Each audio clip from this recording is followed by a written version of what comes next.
बिस्मिल्लाहिर्रहमानिर्रहीम। अस्सलाम वालेकुम स्टूडेंट्स, हम अपना फिजियोलॉजी का लेक्चर स्टार्ट करने लगे हैं। कल हमने अनीमिया का टॉपिक स्टार्ट किया था, जिसमें हमने जो है ना उसकी दो टाइप्स को डिस्कस किया था। ठीक है, एक हमने देखा था कि हेमरेज जो है ना अनीमिया जो हो जाती है, जिसके अंदर ब्लड वेसल जो है ना वो रप्चर हो जाती है, जिसकी वजह से ब्लड का लॉस होता है। सेकंड हमने पढ़ा था हेमोलिसिस जो होते हैं अनीमिया, जिसमें आरबीसी की डिस्ट्रक्शन हो जाती है। आज हम थर्ड टाइप पढ़ेंगे, जिसमें है न्यूट्रिशन डेफिशिएंसी अनीमिया। जैसे कि उसके नाम से शो है, जिनकी हमारी डाइट के अंदर इस तरह के हम डाइट नहीं ले रहे होते जो कि जाके हमारी बॉडी के अंदर आयरन बनाए, जिस वजह से हमारी बॉडी के अंदर एचबी का लेवल मेंटेन रहे, ब्लड मेंटेन रहे। तो उसको हम न्यूट्रिशन डेफिशिएंसी अनीमिया कहते हैं।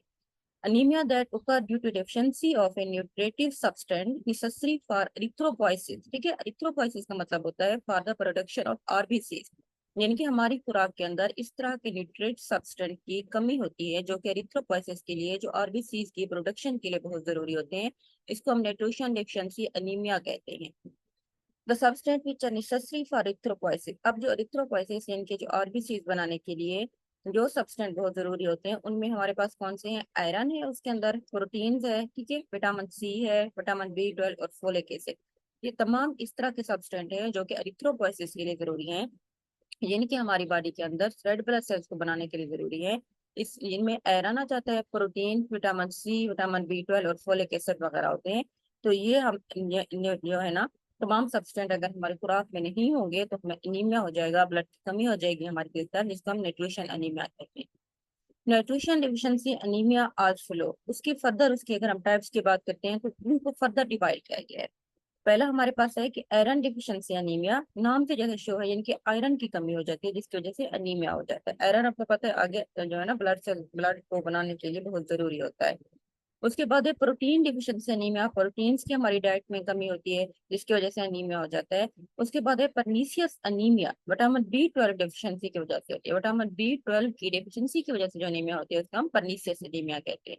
उसके बाद है मेगालोब्लास्टिक अनीमिया। अब इसके अंदर या तो फोलिक एसिड और विटामिन बी 9 की डिफिशिएंसी हो जाती है, ठीक है, तो उसको हम मेगालोब्लास्टिक अनीमिया कहते हैं। इन तमाम टाइप्स को हम बारी बार डिस्कस करते हैं। पहले हम देखते हैं कि आयरन डिफिशिएंसी अनीमिया, जैसे नाम से शो है कि आयरन की कमी की वजह से होती है।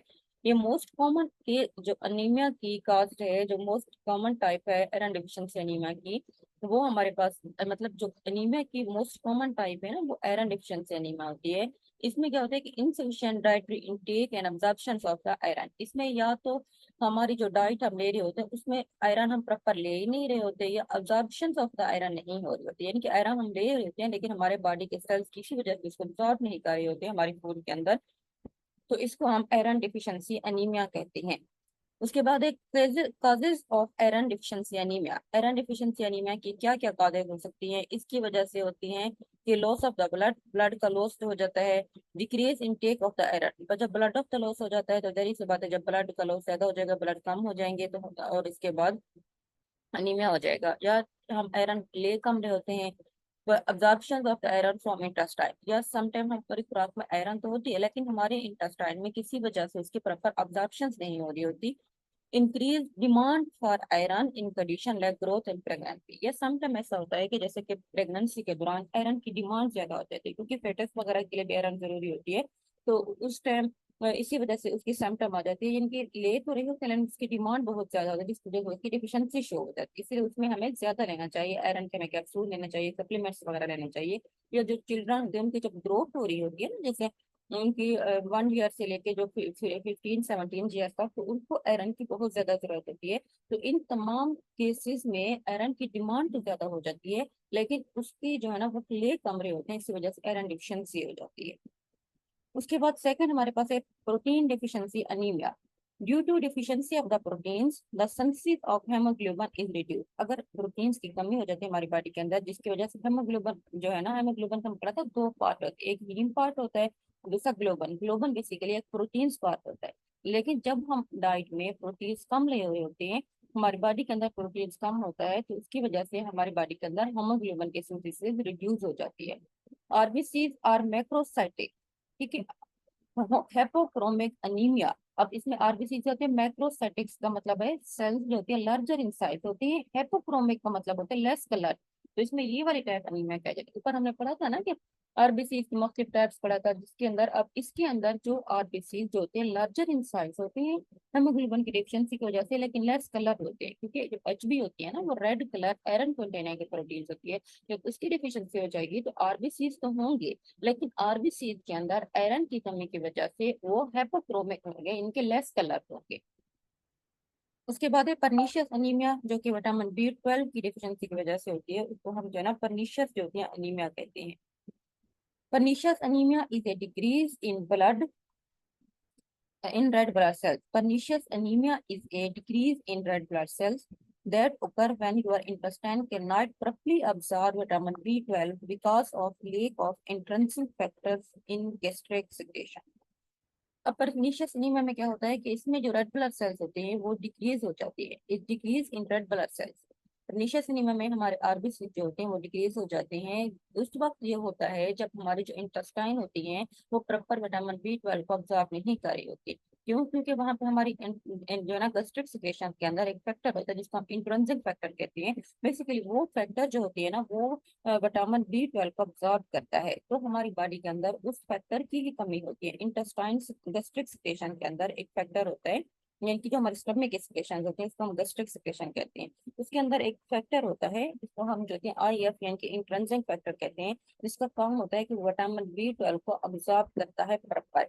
लेकिन इसमें क्या होता है कि कुछ लोग ऐसे होते हैं जिनके अंदर गैस्ट्रिक सिक्रेशन के अंदर जो है ना वहाँ पे इंट्रिंसिक फैक्टर नहीं होता। जब इंट्रिंसिक फैक्टर ही नहीं होगा तो इंटेस्टाइन जो होती हैं वो विटामिन बी 12 को प्रॉपर अब्सॉर्ब भी नहीं कर रही होती। जब वो नहीं करती हैं तो उसकी वजह से जो है ना blood cells red blood sales जो होती है उनको उनके बनने के लिए विटामिन बी 12 बहुत जरूरी होता है। तो जब विटामिन बी 12 भी नहीं होता तो रेड ब्लड सेल्स की जो है ना डिक्रीज हो जाते हैं नंबर्स के अंदर, तो उनको हम वजह से जो हमारी डेफिशिएंसी हो जाती है ब्लड की, जो एनीमिया होता है उसको हम परनीशियस एनीमिया कहते हैं। इंट्रिंसिक फैक्टर क्या होता है? इंट्रिंसिक फैक्टर जिसको हम IF कहते हैं, एक स्पेशल प्रोटीन है जो खास तौर पर ये हमारी बॉडी के अंदर हमारे इंटेस्टाइन के अंदर हमारे गैस्ट्रिक सिक्रेशन के अंदर एक जो है ना प्रोटीन्स होती है, हेल्प करती है हमारे इंटेस्टाइन को कि वो विटामिन बी 12 को अब्सॉर्ब कर सके। This protein is release by the cell in the stomach. ये कैसे रिलीज होती है? जो स्टमक में जो सेल्स होते हैं जिनको हम गैस्ट्रिक सिक्रेशन कहते हैं उसके अंदर ये रिलीज होती है। When the stomach does not make enough intrinsic factor, जब स्टमक किसी वजह से जो मतलब इंट्रिंसिक फैक्टर ही नहीं प्रोड्यूस कर रहा होता, नहीं बना रहा होता, the intestine can not properly absorb vitamin B 12, तो हमारी इंटेस्टाइन जो होती है वो मुनासिब तौर पर विटामिन बी 12 को अब्सॉर्ब नहीं कर रही है सकती। ठीक है, जब वो विटामिन बी 12 को अब्सॉर्ब ही नहीं करेंगी तो उसकी डेफिशिएंसी हो जाएगी जिसकी वजह से अनीमिया हो जाएगा। परनीशियस अनीमिया जो है ना खासतौर पर कब होता है? ओल्ड एज में। ठीक है, ओल्ड एज में होता है और उसके बाद फीमेल में मोस्ट कॉमन होता है एज कम्पेयर टू मेल। इसकी क्या वजूहत हो सकती हैं परनीशियस अनीमिया की?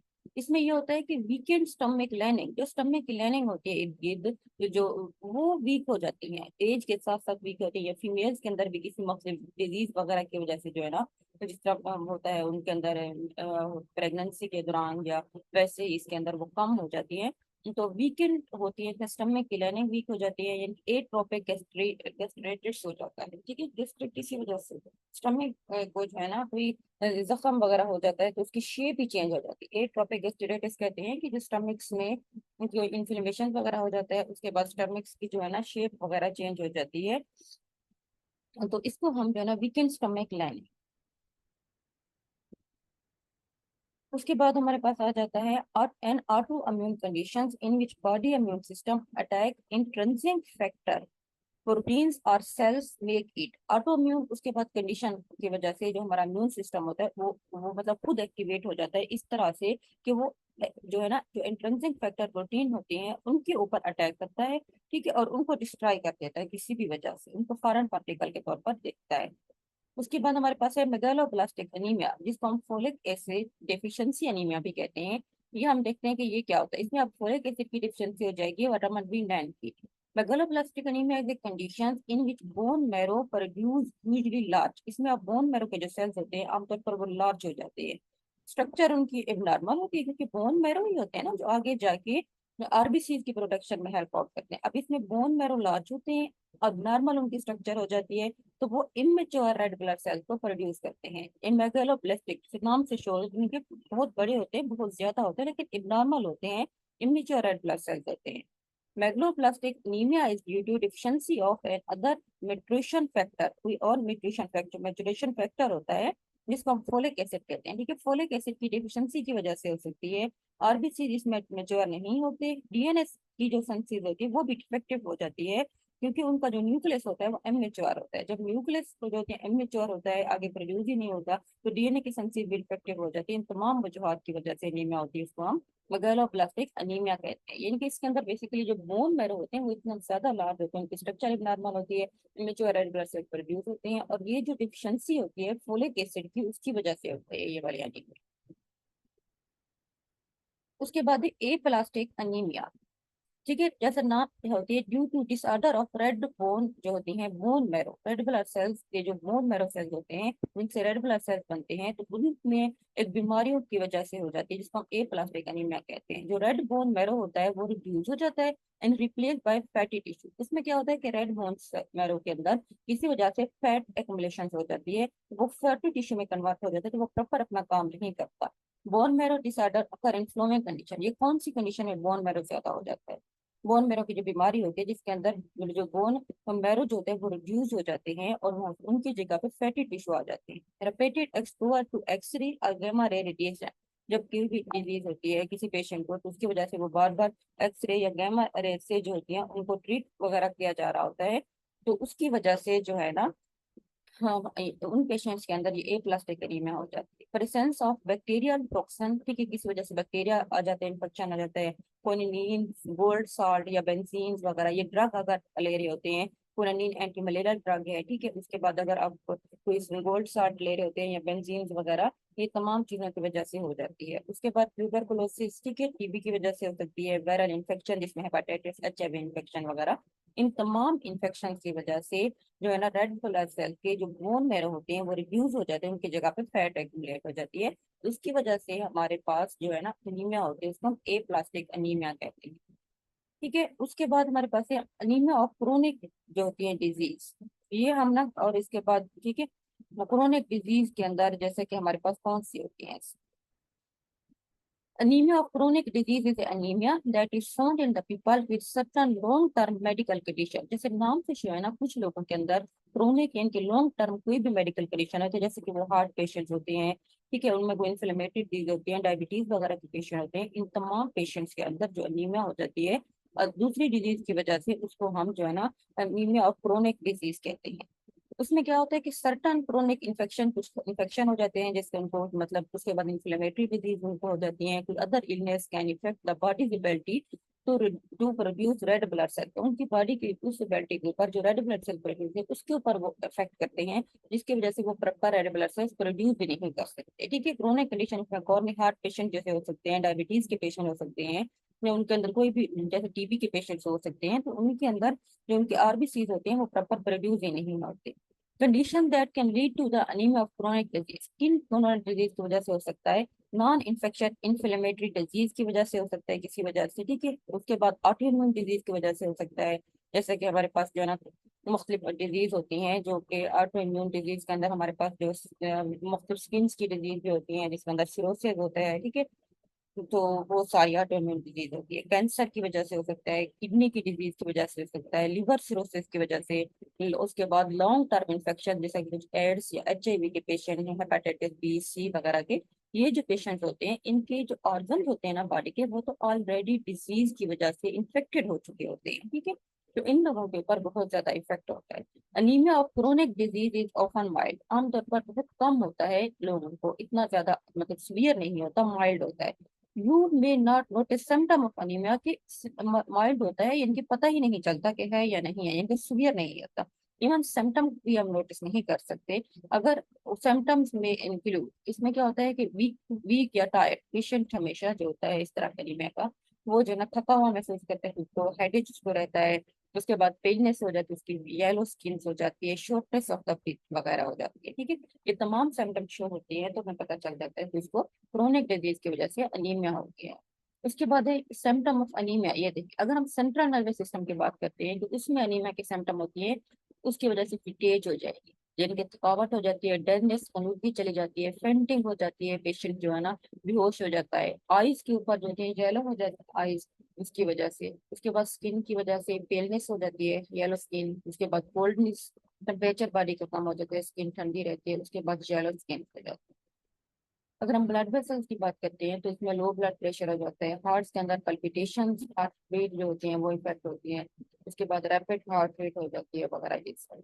उसके बाद चेस्ट पेन में हो जाता है एंजाइना भी इसकी सिम्टम है, हार्ट अटैक हो सकता है, स्प्लेन जो है ना उसकी इनलार्जमेंट हो जाती है एनीमिया की डिफिशियंसी की, एनीमिया की डिजीज की वजह से, इनकी आरबीसी की डिफिशियंसी की वजह से। उसके बाद हमारे पास आ जाता है रिस्पायरेटरी सिस्टम में, अगर उसका इफेक्ट होता है तो उसमें शॉर्टनेस ऑफ ब्रीथनेस हो जाती है, हमारे मसल्स में वीकनेस हो जाती है, इंटेस्टाइन के स्टूल का कलर चेंज हो जाता है। ये तमाम सिम्टम होते हैं जो हमारी बॉडी के तमाम ऑर्गन के ऊपर उनका इफेक्ट होता है, और उनकी वजह से ये सारी सिम्टम से हो जाती है अनीमिया की डिजीज की वजह से, जिसमें एचबी की कमी हो जाती है, रेड ब्लड सेल्स की हमारी बॉडी की कमी हो जाती है। ठीक है, तो अनीमिया का हमारा टॉपिक खत्म हो गया। नेक्स्ट हम ब्लड की सर्कुलेशन पढ़ेंगे, तो हम कल स्टार्ट करेंगे, इसको मैं इधर ही एंड करेंगे।